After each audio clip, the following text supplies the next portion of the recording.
नमस्कार दर्शक बंधु आज आम मैंने जाना जे जन्मजात विषयोग क्या कहुए एवं ये विषयोग जदि रही है ताले आपण जीवन में कौन समस्या आसे एवं यापाई आपण कौन प्रतिकार करें।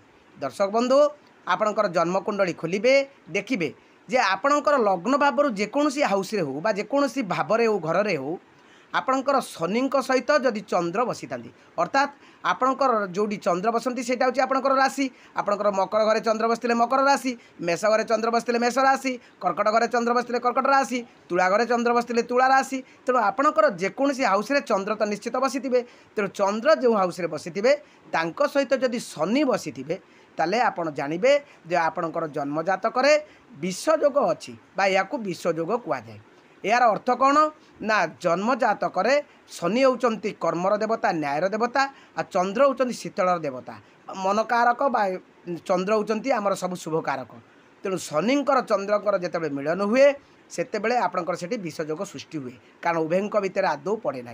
तेणु शनिंकर चंद्रकर जिते गोटे राशि एका सांगे मिलन हुए आपन जानिबे जे आपणकर जन्मजातक विषयोग अच्छी।